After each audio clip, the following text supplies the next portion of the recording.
গল্পের নাম কৃষ্ণকলি। যে গল্পটি এখন পড়ব সেই গল্পটির লেখক পরশুরাম রাজশেখর বসু। খুব সুন্দর ছোট গল্প। আসুন আমি পড়ছি, আপনারা শুনুন এবং ভালো লাগলে অন্যকেও শুনতে বলবেন। আর আমার চ্যানেলটি প্লিজ সাবস্ক্রাইব করবেন। গল্প কৃষ্ণকলি। সকালবেলা বেড়াতে বেরিয়েছি। রাস্তার ধারে একটা ফুলুরির দোকানের দাওয়ায় 3-4 বছরের দুটি মেয়ে বসে আছে। একটি মেয়ে কুচকুচে কালো কিন্তু সুশ্রী, আর একটি শ্যামবর্ণ মুখশ্রী মাঝারি রকম। দুজনে আমসত্ত্ব চুষছে। আমি তাকাচ্ছি দেখে তারা মুখ থেকে আমসত্ত্ব বার করে আমার দিকে এগিয়ে ধরল, বোধহয় লোভ দেখাবার জন্য। বললুম, কি চুষছো খুকি? কালো মেয়েটি উত্তর দিলে, বলো দেখিনি কি?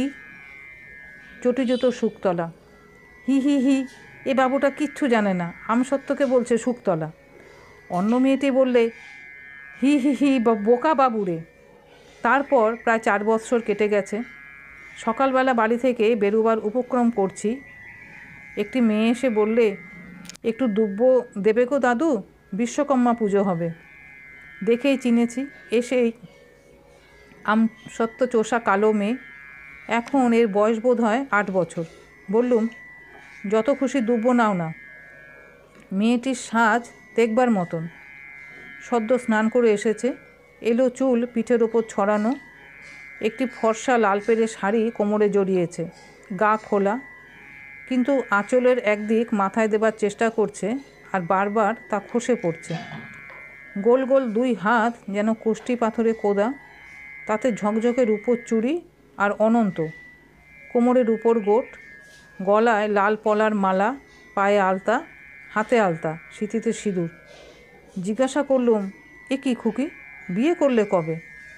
মাথার ওপর কাপড় টেনে খুকি বললে, খুকি বলোনি বাবু, এখন আমি বড় হয়েছি, আমার নাম কেলিন্দি। আমি বললুম, কেলিন্দি নয়, কালিন্দি, কিন্তু তোমার আরও ভালো নাম আছে, কৃষ্ণকলি। রবি ঠাকুর তোমাকে দেখে লিখেছেন কৃষ্ণকলি। আমি তারেই বলি, কালো তারে বলে গায়ের লোক। কালো? তা সে যতই কালো হোক, দেখেছি তার কালো হরিণ চোখ। কৃষ্ণকলি নাম তোমার পছন্দ হয়? কালিন্দি ঘাট দুলিয়ে জানালে যে খুব পছন্দ হয়। তোমার বিয়ে হলো কবে? সেই অঘ্রাণ মাসে। শ্বশুরবাড়ি কোথায়? বরের নাম কি? ধ্যাত, বরের নাম বুঝি বলতে আছে? শ্বশুরঘর হুই হোতাকে, ছুতোর বউ মুড়িউলির দোকানে। দাদু, ওই রাঙা ফুল দুটো দাও না, মা পুজো করবে। চাকরকে বললুম, নিতাই, গোটা কতক রঙ্গন ফুল পেড়ে দাও।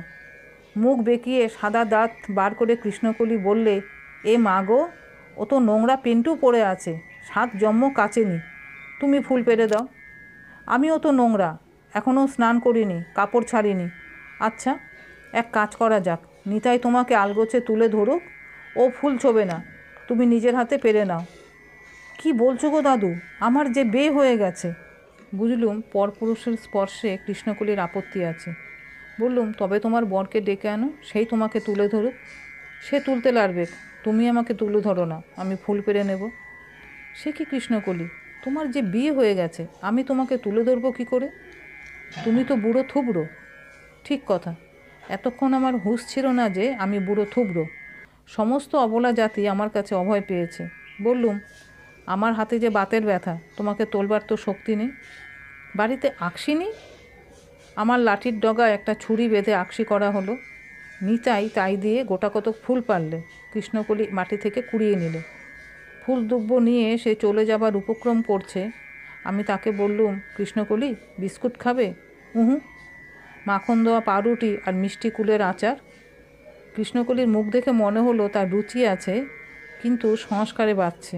বললে, আজ খেতে নেই, বিশ্বকর্মা পুজো। শশা আছে? আছে বোধহয়। নিতাই, দেখো তো বাড়িতে শশা আছে কি না। শশা পবিত্র ফল, তাতে কৃষ্ণকলির আপত্তি নেই। নিতাই 2টো শশা এনে আলগোছে তার আঁচলে দিলে। আমি বললাম, কৃষ্ণকলি, তুমি এই অল্প বয়সে বিয়ে করে ফেলেছ, টের পেলে পুলিশে যে তোমাকে ধরে নিয়ে যাবে। ইস, নিয়ে গেলেই হলো কি না? আমি তো বিয়ে করিনি, বিয়ে করেছে রেমু। সেই তো মন্তর পড়লে, আমি চুপটে করে বসেছিল। রেমোর বাবার গায়ে খুব জোর, বলেছে পুলিশ এলে ভোমর ঘুরিয়ে তাদের পেট ছ্যাঁদা করে দেবে। রেমো বুঝি তোমার বর? কৃষ্ণকলি ওপর নিচে মাথা নাড়ল। এই যা! কৃষ্ণকলি, বরের নাম করে ফেললে? কৃষ্ণকলি লজ্জায় মা কালীর মতন জিভ বার করে দাঁড়িয়ে রইল। আমি সান্ত্বনা দিয়ে বললুম, বলে ফেলেছ তো কী হয়েছে? আজকাল সবাই বরকে নাম ধরে ডাকে। সকলের সামনে ডাকে? আড়ালে ডাকে, নির্মলচন্দ্রের বউ ডাকে, ওরে নিমে, জগনানন্দর বউ ডাকে, এই জগা। দিন কতক পরে মেমদের মতন সকলের সামনেই ডাকবে। আমি যে তোমার সামনে বলে ফেললুম, তাতে দোষ হয়নি, আমি বুড়ো লোক কি না? এমন সময় একটি ফ্রক পরা মেয়ে এসে বললে, এই কেলিন্দি, কি করছিস এখানে? এক্ষুনি আয়, মামি ডাকছে। এই মেয়েটিই বোধহয় সেই 4 বছর আগে দেখা আমসত্ত্ব চোষা দ্বিতীয় মেয়ে।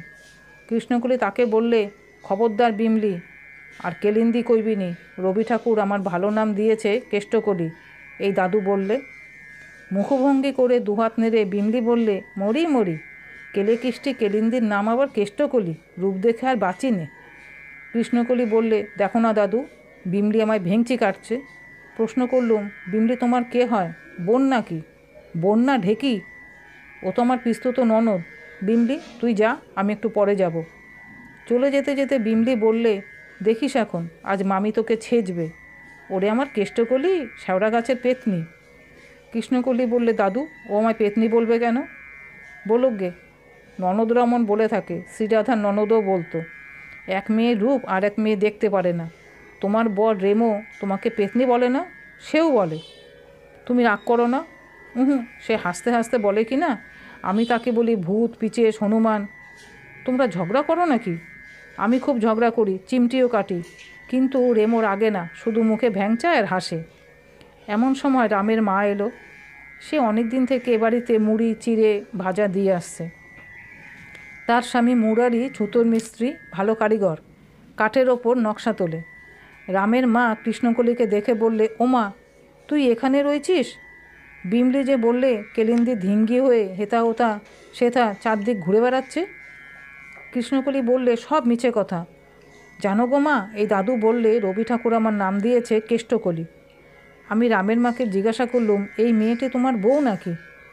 হেঁ গা বাবা, গেল অঘ্রাণে রেমোর সঙ্গে বিয়ে দিয়েছি। রেমোর বয়স 10 আর এর 8। এত কম বয়সে বিয়ে দিলে? কাজটা যে বেআইনি হয়েছে। আইন ফাইন জানি নে বাবা। মেয়েটা হতভাগী, এর মা 5 বছর রোগে ভুগে গেল সন জ্যৈষ্ঠী মাসে মলো। বাপটা নক্ষী ছাড়া, গাঁজা ভাং খেয়ে গেরুয়া পরে কোথা তারকেশ্বর কোথা ভদ্রেশ্বর টোটো করে ঘুরে বেড়ায়। তাই অনাথা মেয়েটাকে নিজের ঘরে এনে ছেলের সঙ্গে বিয়ে দিল। ওদের ফুলুরির দোকানটাও আমি চালাচ্ছি। আমার 3 মেয়ে তো শ্বশুরঘর করছে, একটা বউ না আনলে কি আমার চলে বাবা? তা কেলেন্দি এখানে এসে আপনাকে জ্বালাতন করছে বুঝি? না না, জ্বালাতন করেনি, একটু গল্প করছিল। তুমি আর একে কেলিন্দি বলো না রামের মা, এখন থেকে কৃষ্ণকলি বলো। হারে কপাল, আমার খুড় শাশুড়ির নাম ফেষ্টদাসী। ঠাকুর দেবতার নাম কি মুখে আনবার জো আছে বাবা? শ্বশুরবাড়ির গোষ্ঠী সব নাম দখল করে বসে আছে। দাদা শ্বশুর ছিলেন ফরিদাস, শ্বশুরের নাম ফালিদাস, খুড় শ্বশুর ফ্রিধর, শাশুড়ি ফরস্বতী।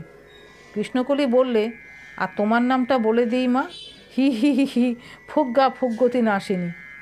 আমি বললুম, রামের মা, আদর দিয়ে তুমি বউটার মাথা খেয়েছ, মুখের ওপর তোমাকে ঠাট্টা করে। রামের মা হেসে বললে, কি করি বাবা, ওর ধরনই ওই রকম।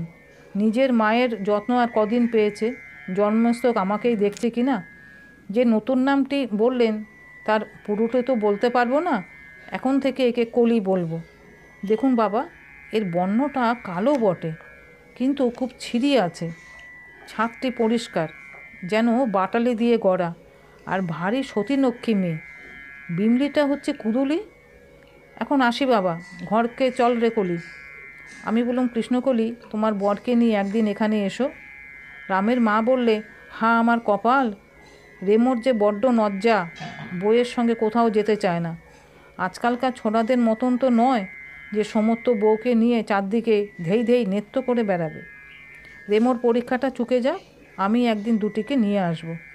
কৃষ্ণকলি হাত নেড়ে বললে, সে তোমাকে কিছু করতে হবে নি মা, আমি একাই তাকে হিড়ির করে টেনে নিয়ে আসব। আমি বললুম, রামের মা, তোমার ছেলে তো সেকেলে, কিন্তু বউটি যে অত্যন্ত একেলে। ওইটুকু সেরে যাবে বাবা, একটু বড় হলেই লজ্জা শরম আসবে। রামের মা তার পুত্রবধূকে নিয়ে চলে গেল।